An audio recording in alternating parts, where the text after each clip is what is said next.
You know, every revolution has that one moment, a tipping point.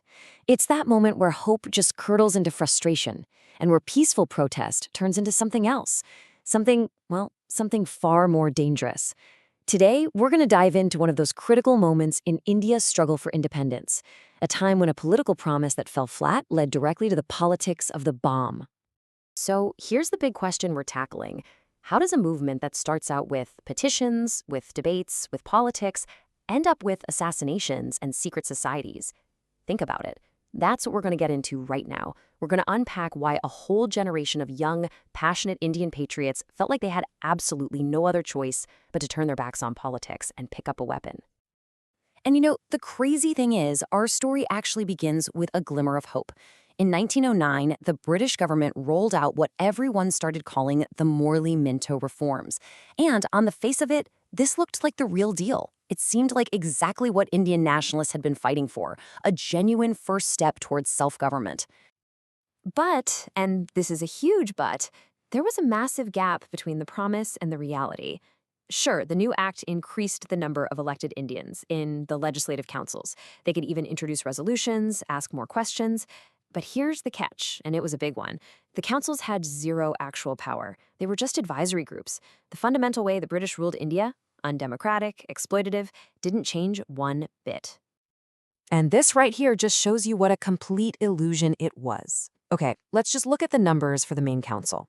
You've got 68 members in total. Well, 36 of them were officials, and another 5 were non-officials nominated by the British. So right off the bat, you've got a pro-government majority locked in. And even the so-called elected members, a lot of them were picked by groups like big landlords and British capitalists. It was self-government in name only. It was a sham. So you gotta ask, right? If these reforms weren't really about giving Indians more power, then what was the point? Well, this brings us to the much darker, hidden agenda. It was like planting a poisonous tree. And believe me, the bitter fruit from that tree would be harvested for decades. And look, you don't even have to read between the lines to figure out what they were thinking. Lord Morley himself, one of the guys who created the reforms, stood up in the British Parliament and said this. He made it crystal clear. The most crucial point here is that a real parliamentary democracy for India, it was never, ever on the table. They said it out loud right from the start. So if it wasn't about real reform, what was it all about then? Well, it was the oldest trick in the colonial playbook: divide and rule. The Morley-Minto reforms weren't about progress. They were a carefully designed political weapon. A weapon designed to smash the growing nationalist movement into pieces and destroy any sense of Indian unity. And the main tool they used to do this? Something called separate electorates. Basically, it was a system where, in certain places, only Muslim voters could vote for Muslim candidates. The whole point was to hammer home this idea that the interests of Hindus and Muslims were totally different, that they weren't in it together. It was designed to drive a wedge right through the heart of the independence movement. So you can imagine what happened next, right?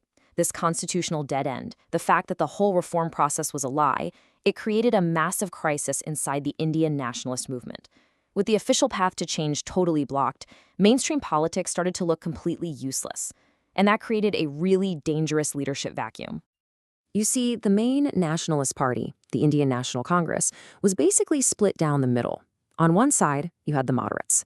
These guys believed in writing petitions in slow and steady reform, but their critics just saw them as beggars, basically. Then on the other side, you had the extremists. They talked a big game about boycotts and resistance, but when it came down to it, they didn't really have an organization or a practical plan beyond just, being angry. And right into this gap, this vacuum, steps a whole new, impatient voice. After the police brutally attacked a peaceful conference, this revolutionary newspaper called Yugantar just perfectly captured the mood of the youth. They wrote, "The 30 crores of people inhabiting India must raise their 60 crores of hands to stop this curse of oppression. Force must be stopped by force." I mean, that just says it all. Seriously, just put yourself in their shoes for a second. It's 1907. You're young, you're passionate, you love your country. You see that constitutional reform is a total fraud, and your own political leaders seem completely ineffective. Where do you turn? What do you do? And the answer that more and more young people came to? The politics of the bomb.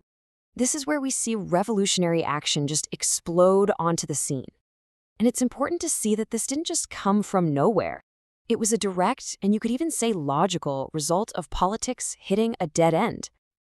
Now hold on, this wasn't just chaos and random violence. These revolutionaries had a clear, calculated strategy. They called it propaganda by deed, an idea they got from groups in places like Russia and Ireland. It was a three-step plan. Step 1, assassinate unpopular British officials. Step 2, strike terror into the hearts of the rulers. And step 3, maybe the most important part, inspire the Indian people and wake them up, remove their fear of the British. And things started moving fast. By 1904, secret societies were popping up. By 1907, they tried, unsuccessfully, to kill the lieutenant governor of Bengal. And then came April 1908, a pivotal and ultimately tragic event that changed everything. So what happened was the Muzaffarpur bombing. Two young revolutionaries, Prafulla Chaki and Khudiram Bose, they threw a bomb at a carriage.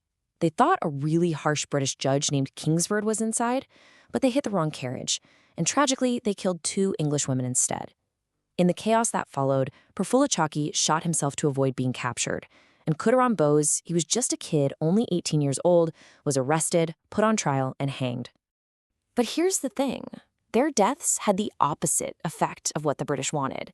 Instead of being seen as criminals or villains, Chaki and Bose became martyrs. Thousands of people wept at Bose's execution. People wrote folk songs about them, and they became these incredible national heroes. Their sacrifice just inspired a whole new wave of young people to join the cause. Okay, so let's step back for a second. What was the ultimate impact of this first wave of revolutionary violence? I mean, did it actually succeed? What is its legacy in India's long fight for freedom? First off, let's just talk about the human cost, because it was staggering. In just one decade, between 1908 and 1918, 186 revolutionaries were either killed or convicted. Think about that number. This was a movement built on the incredible sacrifice of the country's youth. So, from a purely tactical view, did the movement succeed? Well, the honest answer is no, it couldn't. These were small, secret groups. They didn't have a massive base of popular support. So despite their unbelievable heroism, at the end of the day, they just couldn't stand up to the full, crushing force of the colonial government. But, and this is so important, their failure to overthrow the British isn't the whole story, not even close. Their real contribution was something psychological, something you can't measure. As one historian put it so perfectly, at a time when the nation felt helpless and frustrated, these young revolutionaries, they gave us back the pride of our manhood. Their defiance in itself was the victory. And that really brings us right back to the beginning, doesn't it? The story of India's early revolutionaries makes us face a really difficult question, one that echoes all through history and all around the world today. When all the peaceful political paths seem to be blocked, is violence inevitable? It's a tough question, but it's one worth thinking about.